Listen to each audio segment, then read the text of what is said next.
नमस्कार दोस्तों, आशा करता हूँ आप सभी अच्छे होंगे। मेरा नाम है कबीर। दोस्तों, इस वीडियो में मैं डिस्कस करूँगा आपके साथ वोडाफोन आइडिया लिमिटेड के बारे में कि कैसा रहा आज का पूरा दिन वोडाफोन आइडिया का। तो दोस्तों, हम डिस्कस करते हैं शुरू से लेके एंड तक क्या क्या चीज़ें हुई हैं, किस लिए इसने लो लगाया है। तो आप इस वीडियो को शुरू से लेके एंड तक जरूर देखें, बहुत सारे इंपॉर्टेंट पॉइंट बताऊँगा आपको मैं। इसके अलावा मैं भारती एयरटेल के बारे में भी कुछ चीज़ें कवर करूँगा। होप आपको वीडियो अच्छी लगेगी। वीडियो अच्छी लगे तो लाइक जरूर करना, चैनल पर पहली बार आए हैं तो सब्सक्राइब कर देना और साथ में बेल आइकन को प्रेस कर देना ताकि मेरी हर नोटिफिकेशन जो भी आती है वो सबसे पहले आपको मिल सके। तो दोस्तों, डिस्कस करते हैं वोडाफोन आइडिया लिमिटेड में सबसे पहले क्या हुआ। तो दोस्तों, आज वोडाफोन आइडिया ओपन होता है 9.75 पे, बिल्कुल फ्लैट ओपनिंग थी। प्रीवियस क्लोज 9.75 पे था और आज ओपन भी 9.75 पे होता है। हाई लगाता है 9.90 का और लो लगाता है 9.05 का। तो हमने आज देखा था कि यहाँ पे शॉर्ट कवरिंग बहुत हुई, लोगों ने बहुत ज़्यादा प्रॉफिट बुक किया और ये क्लोज होता है 9.15 के अराउंड, जो कि एनएससी की ऑफिशियल वेबसाइट पे दिखाई दे रहा है। तो दोस्तों, मैंने कल आपको बोला था कि अगर आपने मेरी सलाह मानी होगी 6 रुपये के आसपास, अगर इसमें आपने बाइंग की होगी 6 रुपये से लेकर 6.35 रुपये तक, तो अभी भी आप इसमें प्रॉफिट में हैं। अगर आप चाहें तो आप पार्शियल प्रॉफिट बुक कर सकते हैं, अदरवाइज 8.90 का स्टॉप लॉस लगा के रुक सकते हैं। तो दोस्तों, अब मैं आपको बताऊंगा कुछ महत्वपूर्ण चीज़ें मंडे के ट्रेडिंग सेशन से रिलेटेड कि मंडे को आपको क्या करना है। तो दोस्तों, इससे पहले हम डिस्कस करते हैं कि आज क्वांटिटी कैसी ट्रेड हुई। तो दोस्तों, आप देख सकते हैं क्वांटिटी ट्रेड होती है 5426 के आसपास की, मतलब कि 54 करोड़ 26 लाख के आसपास की। वहीं डिलीवरेबल क्वांटिटी है 21 करोड़ 45 लाख के आसपास की। आप देख सकते हैं परसेंटेज डिलीवरी 40%। बहुत ज़्यादा लोगों ने आज डिलीवरी उठाई है क्योंकि बहुत से लोगों को उम्मीद है कि ये मंडे को गैप अप के साथ ओपन हो सकता है। तो दोस्तों, अभी हम डिस्कस करेंगे वन बाय वन करके क्या आज के दिन न्यूज़ रही हैं। तो दोस्तों, लाइव मिनट का ये आर्टिकल है, साफ लिखा है इन्होंने एजीआर केस के बारे में। आपको पता वोडाफोन आइडिया अभी एजीआर से ही जूझ रहा है, तो इन्होंने लिखा है AGR case analyst upbeat about DOT review but Vodafone idea remain certain. तो इन्होंने क्या बोला है, इन्होंने बोला है कि जो सुप्रीम कोर्ट का डिसीजन है वो डेफिनेटली पॉजिटिव ही है, क्योंकि इससे पहले हमने देखा था मार्च में जो डिसीजन आया था अरुण जी के, जो हमारे सुप्रीम कोर्ट के जज हैं, उनकी बेंच की तरफ से, तो बहुत नेगेटिव था। उन्होंने तो सीधा डीओटी को भी झाड़ा था कि आपने किस बेस पे बोला कि ये प्रिंसिपल ही पे कर दें। तो उन्होंने बोला कि अगर सुप्रीम कोर्ट की ज़रूरत ही नहीं है तो सुप्रीम कोर्ट को लाया क्यों गया इस केस में। मतलब कि वो बहुत ज़्यादा उन्होंने डीओटी को उस टाइम डांट लगाई थी। बट अभी ऐसा दिखाई दे रहा है हमें कि एजीआर को रिलेटेड कुछ ना कुछ सुप्रीम कोर्ट सॉफ्ट रुख अपना रहा है। तो दोस्तों, इसके बारे में मैं कुछ चीज़ें आपके सामने रखना चाहता हूं कि ऐसा क्यों कर रहा है सुप्रीम कोर्ट। एक तो आप चीज़ें देख रहे हैं, बहुत सी कंपनियां कोरोना वायरस के कारण चाइना से शिफ्ट होकर इंडिया में आ रही हैं। तो इससे क्या होगा, अगर वोडाफोन आइडिया भारत को छोड़ के इस सिचुएशन में चला जाता है कोविड-19 जैसी सिचुएशन में, तो जो कंपनीज चाइना से छोड़ के इंडिया की ओर आने का सोच रही हैं। हमने अभी रिसेंटली देखा था उत्तर प्रदेश गवर्नमेंट ने बहुत सी कंपनीज को बोला है कि आप यहाँ पे आके प्लांट लगाइए। इसके अलावा पोस्को का भी खुद का रुझान है कि वो भारत में आके प्लांट लगाए। तो इससे क्या होगा, इन कंपनीज के ऊपर नेगेटिव इंपैक्ट जाएगा और डेफिनेटली वो अभी हम देख रहे हैं कि वियतनाम और थाईलैंड में भी जाने का सोच रही हैं। तो वियतनाम, थाईलैंड या सिंगापुर में जा सकती हैं। तो इससे भारत का एफडीआई कम होगा, क्योंकि अभी वोडाफोन आइडिया एक बिगेस्ट एफडीआई है। इसके अलावा हमने देखा था कि वोडाफोन आइडिया में जो डायरेक्ट वर्कर्स काम करते हैं वो मोर देन 15,000 है, और इसके अलावा इनके जो इनडायरेक्ट वर्कर्स हैं जो कि बीपीओ वगैरह में काम करते हैं वो भी बहुत ज़्यादा हैं। इवन मेरे खुद के कुछ फ्रेंड्स हैं जो वोडाफोन आइडिया में काम करते हैं, तो वो मुझे जहाँ तक बताते हैं कि उनका कुछ ऐसा प्रॉब्लम नहीं है, सैलरी से रिलेटेड इतनी भी उनको प्रॉब्लम फेस नहीं करनी पड़ रही है। मैंने उनसे पर्सनली पूछा था कि आपकी सैलरीज कम आ रही हैं या फिर टाइम पर नहीं आ रही है, तो उन्होंने बिल्कुल उसको मना किया। उन्होंने बोला अभी तक उन्होंने ऐसा कुछ फेस नहीं किया है। तो दोस्तों, अभी हम डिस्कस करते हैं तो वही चीज़ सुप्रीम कोर्ट की जो उन्होंने एक पॉजिटिव चीज़ बोली। उन्होंने बोला था कि आप रोड मैप लेके आइए। तो यही चीज़, सारी चीज़ें आज लाइव मिनट ने कवर करी हैं कि वोडाफोन आइडिया के लिए सुप्रीम कोर्ट का जो रुख है वो तो पॉजिटिव है, बट क्या वोडाफोन आइडिया के पास उतनी हिम्मत है, उतनी ताकत है कि वोडाफोन आइडिया इस सिचुएशन को जूझ पाएगा। तो यहाँ पे साफ लिखा है Vodafone Idea will have to increase average revenue per user, मतलब कि ARPU, जो मैं हर वीडियो में डिस्कस करता हूँ। ARPU जो हम देखेंगे लॉकडाउन के कारण ऑलरेडी बहुत ज़्यादा इंक्रीज़ हो चुका है, वो उन्होंने बोला कि एटलीस्ट 50% हो सकता है नेक्स्ट 2 ईयर में ये इंक्रीज़ करना पड़ेगा को, तब ये सर्वाइव कर पाएंगे। वही इन्होंने कहा कि Telco has paid ₹7,000 crore out of their own estimated ₹21,533 crore. अब इन्होंने खुद से एस्टिमेट किया था, इन्होंने बोला था कि जो हमें जो लगाया गया एजीआर वो बहुत ज़्यादा है, बट हमारी सेल्फ एस्टिमेशन है वो 21,000 करोड़ की है, जिसमें हमने 7,000 करोड़ दे दिया है। तो जिसको जो कि उन्होंने जो डॉट की तरफ से आउटस्टैंडिंग था वो था 50,000 करोड़ के अराउंड। सो यही चीज़ें अब एयरटेल के केस में है। एयरटेल ने भी, आपने देखा होगा, एयरटेल भी बहुत ह्यूज अमाउंट अभी तक पे कर चुका है। तो अभी हमें देखना होगा कि नेक्स्ट हियरिंग जो 3rd वीक में होती है उसको रिलेटेड वोडाफोन आइडिया की मैनेजमेंट की तरफ से क्या बयान आता है, क्योंकि उस दिन हमने देखा था जो मैनेजमेंट की तरफ से उनके लॉयर ने बोला था कि मैं बहुत सी चीज़ें अभी मैनेजमेंट से दोबारा डिस्कस करूंगा। तो वो सब चीज़ें देखेंगे कि उन्होंने कहाँ प्रोविजनिंग करी है, कहाँ कैसे उनका कैश एंड बैंक बैलेंस, वो सब चीज़ें बढ़ सकती हैं। वो सब चीज़ें हम देखेंगे कि उनके आने वाले जो भी अभी 3rd वीक की हियरिंग होगी तो उसमें क्या हो सकता है। तो ये जो लाइव मिनट का आर्टिकल था, इसके अकॉर्डिंग तो जो चीज़ें लग रही हैं वो पॉजिटिव ही लग रही हैं। अगर इनको 20 साल का टाइम पीरियड मिल जाता है, SBI कैप सिक्योरिटीज़ ने भी कहा है, तो ये पॉजिटिव हो सकता है इनके लिए। और अगर इनका ARPU भी बढ़ गया तो ये डेफिनेटली सर्वाइव कर जाएगा वोडाफोन आइडिया, और हमें इसका शेयर में बहुत अच्छी ग्रोथ होते हुए देखने को मिल सकती है। बट दोस्तों, मैं लास्ट में सारी चीज़ें आपको किस लेवल पे एग्जिट करना है या वाई करना, वो सारी चीज़ें मैं आपको इस वीडियो की, जब मैं ऑप्शन चेन पे जाऊंगा तब बताऊंगा। अभी आप वीडियो को बिल्कुल पूरा ध्यान से देखें, क्योंकि अभी मैं एक और आर्टिकल लेके आया हूँ जो भी आज का अराउंड 6 आवर बिफोर का है। ये है बिजनेस स्टैंडर्ड की तरफ से। तो दोस्तों, क्रेडिट स्विस की ये अभी रिपोर्ट आई थी, जिसके कारण वोडाफोन आइडिया का शेयर इसलिए गिरा था एकदम से, क्योंकि बहुत ज़्यादा सेलिंग का प्रेशर आ गया था। मैं देख रहा था बायर सिर्फ 4 करोड़ के आसपास थे और सेलर बहुत ज़्यादा अराउंड मोर देन 10 करोड़ हो चुके थे। तो ये न्यूज़ आने के बाद हमने देखा, 1:30 बजे के अराउंड ये न्यूज़ आई थी, difficult for Vodafone Idea to pay upfront AGR dues Credit Suisse. तो ये जो BS का बिजनेस स्टैंडर्ड का आर्टिकल था, इसमें इन्होंने कुछ चीज़ें बोली थी कि वोडाफोन आइडिया के लिए अभी सर्वाइव करना मुश्किल हो सकता है, जिसके बाद हमने देखा था कि ये इसके ऊपर ह्यूज सेलिंग प्रेशर आ गया था। तो ये चीज़ें देखते हैं इन्होंने क्या कहा था। वोडाफोन आइडिया को के लिए ये चैलेंजिंग होगा, क्योंकि इनको 5000 करोड़ फिर हर साल पे करना पड़ेगा। अगर ये 5000 करोड़ हर साल पे करते हैं तो इनके लिए थोड़ा सा दिक्कत हो सकती है, क्योंकि उसके लिए इनको ARPU भी ऑलमोस्ट 50% बढ़ाना पड़ेगा, जो हम ऑलरेडी देख चुके हैं। तो इन्होंने कहा था कि वोडाफोन आइडिया, इसके अलावा इन्होंने ये चीज़ें भी कही हैं कि वोडाफोन आइडिया के पास अभी इतना ज़्यादा कैश इन हैंड भी नहीं है। कैश इन हैंड मतलब कि जो डे टू डे कैश होता है वो चीज़ों को मीट करने के लिए वो चीज़ें भी कम है, जिसके कारण ये सारी चीज़ें इन्होंने इसमें कवर करी थी, जिसके बाद हमने देखा था कि इनका जो शेयर था वो डाउन कर गया था। बट अभी देखा जाए तो ऐसा होना, वोडाफोन आइडिया का इस सिचुएशन में भारत को छोड़ के जाना बहुत टफ दिखता है। तो ये सब चीज़ें इन्होंने बताई थी। Vodafone Idea limited cash flow situation will be challenging post financial 2022। तो उन्होंने बोला कि 2022 के बाद हो सकता है जो कैश फ्लो है, कैश इन हैंड है, वो चीज़ें भी वोडाफोन आइडिया के लिए काफ़ी चैलेंजिंग हो सकती है। इसके अलावा इन्होंने बोला था we believe that Vodafone Idea Limited can manage, क्योंकि ये मैनेज कर सकते हैं, क्योंकि जो इनकी UK बेस्ड सब्सिडरी है वो अभी काफ़ी सुटेबल है। तो हो सकता है कि वहाँ से कुछ ये कैश फ्लो का अरेंजमेंट करें।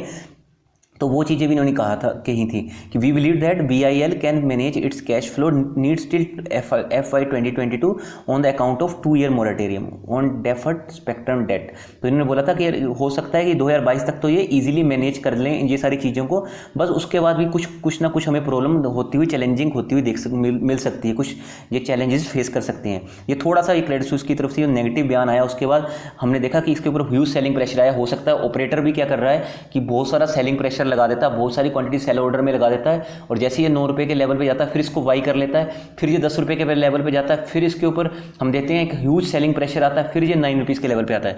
तो अभी हम देख रहे हैं कि 9 रुपये के लेवल पे बहुत ज़्यादा बड़ा सपोर्ट हमें देखने को मिल रहा है। बट फिर भी मैं आपको कॉल एंड ऑप्शन जो भी है हमारा कॉल एंड पुट रहता है, वो सारी चीज़ें दिखाऊंगा, कहाँ पे कॉल की अनवाइंडिंग हो रही है या फिर कहाँ पे सपोर्ट मिल रहा है। वो सब चीज़ें हम आगे 1 बाय 1 करके डिस्कस करेंगे, तो आप वीडियो को देखते रहें एंड तक। तो अब आ चुका हूँ मैं ऑप्शन चेन पे। तो आप देख सकते हैं जो मैं एक्सपायरी यूज़ कर रहा हूँ वो मैं यूज़ कर रहा हूँ 25 जून 2020 की, साफ देख रहे होंगे आप। और इसमें जो अंडरलाइंग जो अपना स्टॉक है वो है आइडिया 9.15 पे दिखा रहा है, इसमें 9.15 पे क्लोज हुआ है ऑन जून 19, 2020, और ये 3:30 बजे के आसपास का इनका अपडेट है। तो आप देख सकते हैं कि नेक्स्ट वीक होगा वो उसमें क्या होगा हम देख सकते हैं, उसमें बहुत शॉर्ट कवरिंग होगी, क्योंकि नेक्स्ट वीक जो एक्सपायरी का वीक है 25 जून को एक्सपायरी है। तो नेक्स्ट वीक आपको बहुत सी चीज़ें ध्यान रखनी है, क्योंकि नेक्स्ट वीक के टाइम पे हमने लास्ट टाइम भी देखा था कि जब लास्ट टाइम पे जब चलता है, जब एक्सपायरी चलने लगती है निफ्टी की या किसी भी NSE पे जो भी हमारे स्टॉक लिस्टेड होते हैं, तो क्या होता है कि जो भी शॉर्ट कवरिंग होती है उसको खत्म करने के लिए बाइंग चल पड़ते हैं। इसलिए हमने लास्ट टाइम देखा था कैसे बजाज फाइनेंस और ऑटो सेक्टर के शेयर एकदम भाग गए थे। तो ज़्यादातर जो ये डेट आ रही है वो हम देख रहे हैं कि लास्ट में जो थर्सडे आ रहा है लास्ट वीक में, उसी दिन को एक्सपायरी हो रही है। इस बार भी हमने देख रहे हैं कि 25 जून के आसपास जो भी है वो थर्सडे है, और 25 जून जो अगला वीरवार होगा, जो आप कह सकते हैं गुरुवार के दिन, हम देख सकते हैं ये एक्सपायरी का दिन होगा। तो दोस्तों अभी हम देखते हैं पुट साइड में हमें कहाँ पे सपोर्ट देखने को मिल रहा है। तो दोस्तों देखते हैं अभी हम OI कहाँ पे जनरेट हो रहा है, ओपन इंटरेस्ट। तो देखते हैं 9 रुपीज़ पे के लेवल पे अभी जो सबसे बड़ा OI जनरेट हो रहा है वो है अराउंड 1 करोड़ 20 लाख का, और इतना ही बड़ा OI 8 रुपये के लेवल पे क्रॉस जनरेट हो चुका है। उसके बाद जो अगला OI है वो 7 रुपीज़ के लेवल पे है 2 करोड़ 7 लाख का। उसके बाद 6 रुपीज़ के लेवल पे OI है 250 का, 2 करोड़ 50 लाख का। और बहुत बड़ा जो मुझे OI दिख रहा है वो 5 रुपये का लेवल है जिसपे 4 करोड़ 47 लाख का है। तो मुझे ऐसा लग नहीं रहा जिस हिसाब से ये सपोर्ट जनरेट हुआ है कि 5 रुपये का लेवल टूटेगा, क्योंकि 5 रुपये के लेवल पे तो इतना भयंकर OI हमें देखने को मिल रहा है। बट अभी अगर हम देखें 9 रुपीज़ के लेवल पे 1 करोड़ 20 लाख का OI जनरेट हो चुका है। तो फ्रेंड्स आपको क्या करना है, मंडे के ट्रेडिंग सेक्शन में थोड़ा सा पहले देखना है कि कहाँ पे ये गैप ओपन होता है, गैप अप होता है, गैप डाउन होता है। अगर ये गैप डाउन ओपन होता है तो आपको कोई भी स्टॉप लॉस नहीं लगाना, थोड़ा सा वेट करना है, क्योंकि हो सकता है कि ऑपरेटर इसको स्टार्टिंग में इतना सेलिंग प्रेशर लगा दें कि इसको 9 रुपये के लेवल से या 8 रुपये 90 पैसे के लेवल से भी नीचे ले आएँ। हो सकता है इसको या फिर वो 8 साढ़े 8 रुपये या 8 रुपये 80 पैसे के आसपास ओपन करवाएं। अगर वहाँ पर ओपन करवाएं आप थोड़ी देर वेट कीजिएगा, ये मेरे को लगता है 9 रुपीज़ का लेवल तो ईजिली ब्रेक करके 9 रुपीज़ के ऊपर ट्रेड होने लगेगा। बट अगर जैसे ही 9 रुपीज़ के ऊपर जाए तो समझ जाना कि आपको फिर क्या करना है। अगर आपको इससे एग्जिट होना है तो 8 रुपीज़ 90 पैसे का स्टॉप लॉस लगा के आप इसमें से पार्शियल प्रॉफिट बुक करके एग्जिट हो सकते हैं। बट ऐसा नहीं करना है कि आप मॉर्निंग में ही जब आपका जो प्री ट्रेडिंग सेशन होता है उसमें ही 8 रुपीज़ 90 पैसे का स्टॉप लॉस लगा दें, क्योंकि इसमें आपके नुकसान होने के चांसेस ज़्यादा है। क्योंकि स्टार्टिंग में ऑपरेटर क्या कर सकता है, सेलिंग प्रेशर हाई करके आपको इसमें से एग्जिट करवा सकता है। बट आप थोड़ा सा कंसंट्रेशन के साथ, थोड़ा सा संयम के साथ बने रहें। आप 8 रुपीज़ का 90 पैसे का स्टॉप लॉस लगा लें उस सिचुएशन में जब ये नीचे आपको दिखे, तो आप बिल्कुल स्टॉप लॉस ना लगाएं। स्टॉप लॉस तब लगाएं जब आपको लग रहा है 9 रुपये के ऊपर ट्रेड कर रहा है, क्योंकि अभी भी 9 रुपये के लेवल पे हमें बहुत बड़ा जो भी है सपोर्ट है वो देखने को मिल रहा है। तो मेरी तो यही राय है दोस्तों कि आप बिल्कुल पहले शांति से देखें कि कहाँ पे गैप अप ओपन हो रहा है या गैप डाउन ओपन हो रहा है, उसके बाद ही डिसीजन ले। जो ये मैं आपको सलाह दे रहा हूँ, हो सकता है मैं गलत भी हो सकता हूँ कि because I am not SEBI registered, और क्योंकि स्टॉक मार्केट तो आपको पता ही है, स्टॉक मार्केट एक ऐसा विषय है जो बिल्कुल अनसर्टेन है। बट फिर भी मैं जो काफ़ी टाइम से जो चीज़ें ऑब्जर्व कर रहा हूँ उसके बेसिस पे एनालिसिस दे रहा हूँ। हो सकता है मैं भी गलत चला जाऊँ, बट फिर भी हो सकता है कि मैं सही भी चला जाऊँ। आप क्या करें, बिल्कुल उस दिन अपना मंडे के दिन कंसंट्रेशन के साथ इसमें काम करें। वहीं हम अगर देखें कॉल साइड में, तो कॉल की आप देख रहे हैं राइटिंग होने लग रही है 17 रुपीज़ के लेवल पे। मतलब कि बिग ट्रेडर्स तो अब ये सोचने लगे हैं कि ये शेयर 17 रुपये का लेवल भी तोड़ सकता है। बट अगर हम वही चीज़ देखें, जो अभी सबसे बड़ी कॉल की जो राइटिंग है, आप देख सकते हैं कॉल का जो OI जनरेट हो रहा है कॉल साइड में वो हो रहा है, वो अराउंड 10 रुपये के लेवल पे हो रहा है। तो 10 रुपये के लेवल पे हम देख सकते हैं 2 करोड़ 90 लाख रुपए का जो कॉल की अनवाइंडिंग है। कॉल राइटिंग मतलब कि रेजिस्टेंस का जो लेवल है नेक्स्ट लेवल, वो 2 करोड़ 90 लाख का 10 रुपये के लेवल पे है। तो मुझे ऐसा लग रहा है, जो मैं पर्सनली सोच रहा हूँ, कि ये 9 रुपये से लेकर 10 रुपये के बीच में अब काफ़ी समय तक ट्रेड करेगा, जब तक ये क्लोजिंग 9 रुपीज़ 90 पैसे या 9 रुपीज़ 95 पैसे के आसपास ना दे। जिस दिन ये क्लोजिंग 9 रुपीज़ 80 या 9 रुपीज़ 95 पैसे के बीच में देगा, उस दिन ये डेफिनेटली गैप अप ओपन होगा नेक्स्ट डे अगर, तो ये 10 रुपये के ऊपर ट्रेड करने लगेगा। तब ये 10 से 11 के बीच में जाएगा, और 11 रुपये का लेवल पे अभी इतना बड़ा रेजिस्टेंस नहीं दिख रहा है। तो हो सकता है अगर ये 10 से 11 के बीच में 4-5 घंटे ट्रेड करता है तो ये 11 रुपये का लेवल भी तोड़ सकता है। बट फिलहाल जो इसको अभी लेवल तोड़ना होगा वो होगा 10 रुपये का लेवल। 10 रुपये का लेवल दो सिचुएशन में टूट सकता है। पहला है कि कोई बहुत अच्छी पॉजिटिव न्यूज आए फोन की आइडिया की तरफ से, या फिर ये गैप अप के साथ ओपन कर जाए। तो ये सब चीज़ें हैं जो हम देख सकते हैं कि इसमें हो सकती हैं। तो दोस्तों आप बिल्कुल इसमें अपना स्ट्रिक्ट लॉस अपने अकॉर्डिंग रख सकते हैं। ये तो जो मैंने आपको सलाह दिया, आप चाहें तो उसको मान सकते हैं, चाहे आप उसको अस्वीकार कर सकते हैं। अभी आ जाते हैं लास्ट में एयरटेल के बारे में। तो दोस्तों Bharti Airtel better place to make upfront payment for AGR dues. तो इन्होंने बोला है कि हाँ, भारतीय एयरटेल ने खुद ही कह दिया कि ये जो भी इनको AGR की पेमेंट करनी होगी ये कर देंगी, इनके पास इतना पैसा है। इन्होंने कल की वीडियो में मैंने बोला था, इन्होंने बोला था हमारे पास EBDITA है, मतलब कि earning before depreciation interest tax and amortisation, जो भी चीज़ें होती हैं वो सब चीज़ें इनके पास है, जिसका इनके पास इतना पैसा है कि ये उसको ड्यूज़ को पे कर सकती हैं। तो दोस्तों मैं ये सोच रहा हूँ कि भारतीय एयरटेल के लिए अच्छी चीज़ है ये। अगर आप चाहें, अगर आपके पास अभी भी स्पेयर पैसा है तो आप चाहें तो कुछ करके 1 या फिर 2 शेयर लेके सिप स्टार्ट कर सकते हैं भारतीय एयरटेल में। मैं आपको पर्सनली बोलूं तो मैंने 540 के लेवल पे, हो सकता है हाई लेवल भी हो, मैंने 540 के लेवल पे 2 शेयर्स खरीद लिए हैं भारतीय एयरटेल के। आगे भी अगर मैं इसमें थोड़ा क्वांटिटी इंक्रीज करके इसमें सिप चलानी स्टार्ट कर दूंगा हर महीने में, जैसे मैं 2 या 3 शेयर इसके लेते जाऊंगा। क्योंकि अगर वोडाफोन आइडिया को बाई चांस कुछ सेटबैक लगता है तो 2 ही कंपटीटर बचने वाले हैं मार्केट में, वो रहेंगे भारतीय एयरटेल और जियो। तो भारतीय एयरटेल का फिर और फ्यूचर ग्रो कर जाएगा। बट वो सब चीज़ें आपको एकदम से किसी भी शेयर में, मैंने पहले ही बोला था, पैसा नहीं डालना है। अगर आप चाहें तो यहाँ पे थोड़े थोड़े पैसों से शिफ्ट स्टार्ट कर सकते हैं। ये नहीं कि कल मैं भारतीय एयरटेल में 50,000 डाल देता हूँ, 1 लाख डाल देता हूँ, ऐसा बिल्कुल मत करें।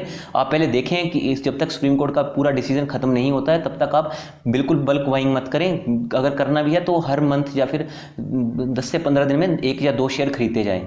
तो ये दोस्तों मैंने आपको भारतीय एयरटेल से रिलेटेड न्यूज़ दी है कि ये भारतीय एयरटेल के पास इतना पैसा है, क्योंकि ये तो बहुत समय से मार्केट में है और भारतीय ग्रुप को कौन नहीं जानता है। ये तो इजीली पे कर देंगे और ये मार्केट में इनके सर्वाइव करने की मुझे 100% पॉसिबिलिटी लगती है।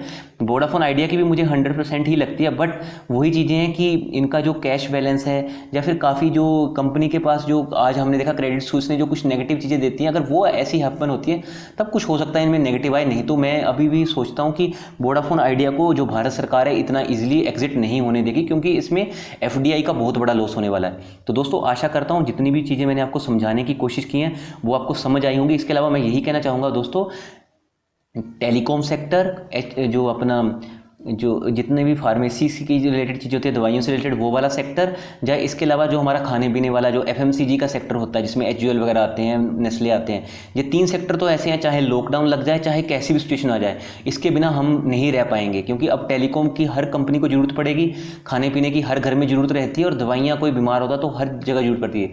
तो आप चाहें तो इन 3 सेक्टरों में अपना निवेश कर सकते हैं। अगर आपको लगता है कि इन 3 सेक्टरों से रिलेटेड मैं आपको अच्छी अच्छी कंपनीज बता दूँ यहाँ पे आप थोड़ा थोड़ा इन्वेस्ट करना चाहते हैं, जो डेट फ्री हूँ, तो मुझे बताना। मैं इन तीनों सेक्टरों की जो टॉप 3 या 2 कंपनीज है जो इनमें आप थोड़ा थोड़ा सिप का पैसा लगाना चाहते हैं तो आप लगा सकते हैं, मुझे बताना, तो मैं उसके ऊपर डेफिनेटली वीडियो बना दूंगा। So thank you very much दोस्तों। आशा करता हूँ ये वीडियो आपको अच्छी लगी होगी।